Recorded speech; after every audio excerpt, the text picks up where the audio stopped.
Hey everybody, it's Elisa. I am back for another episode of Organizing Your Digital Life. I almost forgot the name of the show. Anyway, I want to talk about websites and blogs today. Do you read a lot of blogs? I read a lot of blogs. That's kind of how I learned so much about technology and teaching is I read blogs. So one of my favorite blogs is a blog called Free Technologies for Teachers. And I usually peruse this blog and I read and find out, watch videos, find out about all kinds of new things that are happening in education. Another blog that I like is called Lifehacker, and it's more of a life hacking blog talking about how you can make your life better, uh, learning about new things. Here's an interesting article I read today. The exercise you need to go from skinny fat to fit. So it's not even enough to be skinny anymore. You got to be fit instead of skinny fat. But anyway, that's beside the point. Okay, so I read lots of blogs. Here's another one. I read Emerging EdTech, and this is for inspiring educators, engaging students, improving outcomes. And they have a lot of good articles about teaching and learning and using technology as well. And then, of course, I like Android. I have an Android phone, which most of you know, and I read this blog called what's this? Android and Me, and they talk all about Android phones and tablets. Everyone likes TED Talks. Okay, well, I do have a point here. So the point is that look at all the different websites that I have to go to just to read all of the interesting things that I like to read. There's even videos. So with TED Talks, there's a website called Twit TV where there's lots of programs that you can watch and listen to people and learn from them.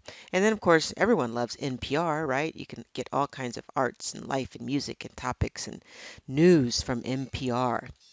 But how do we keep track of all of this? It can be a mess at times. So I want to talk to you just a little bit today about a website that I use called Feedly. So Feedly.com. Now, all of those different blogs and websites that I just showed you, what Feedly does is it collects all of those feeds and it brings it into one site. So you can see that I'm looking at all of my feeds right now. And down this left side menu are all the different categories of things. So I'm interested in Apple products. So all things Apple is the name of that channel. And within that channel, I have three different blogs that I read that talk about Apple products. Android, if I click this down, you can see that I subscribe to one, two, three, four, five, six, and then there's two more. 8 different blogs that talk about Android and so forth. So I can go through and see all of this stuff. If you want to geek out, I got a lot of different um, websites and blogs that I follow for that. But it would be crazy to try to go to all of those different websites. So what I do is I can simply subscribe to all of them in one spot. And when I'm ready to read about Android, I click on that tab, and then all of those different blogs, their information comes into this one page. And then when I see something that I want to read, I just click on it. It brings up the full story. I can read the story, and in some cases, the feed makes me go to the website and I can go visit the website. But for the most part, most of the stories will show up right here in this window, and you can read them here. Of course, I picked on, there's one. So the story shows up right here. I can read it. Once I'm done with it, I can close it out. But I like to share and share with other people who are interested in similar things. So I can share by email, I can share to Google Plus, to Twitter, to Facebook, to LinkedIn, to Hootsuite, and so forth. I can even save these articles to Pocket so I can read it later. But how do I get all of these websites in there? Let's go ahead and do NPR. So let's go over to NPR. I'm going to grab the URL for NPR, and then I'm going to go back to Feedly. And so in order to add all of these different websites into the Feedly so that they come up here, show up here, I'm going to hit this personalize button. Now Feedly is free and it's connected in my case with my Google account. You can connect it with Google or not. So as soon as I type in the URL for NPR, it knows that NPR has several different news sources. And so I can choose which one I want to add.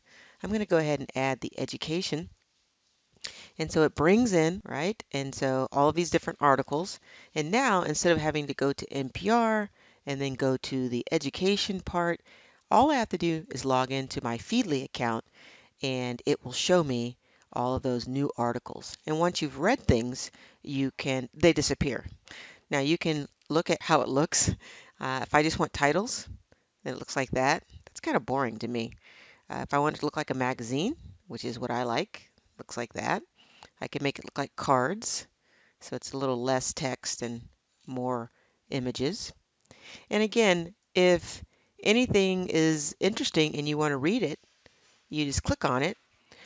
Okay, but pretty much everything else will play right within this. Let's see how my videos. Here's a TED Talk. If I click on that, and then you can see I can hit the play button, and then the TED Talk will play right from here.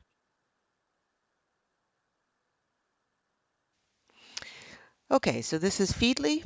I can group, categorize, add as many blogs as I want, and then I come to one place and read it. Now, what's really neat is I can also access this same content on my mobile device. So when I'm sitting around doing nothing, waiting in line at the DMV, does anyone go to the DMV anymore? I don't think so.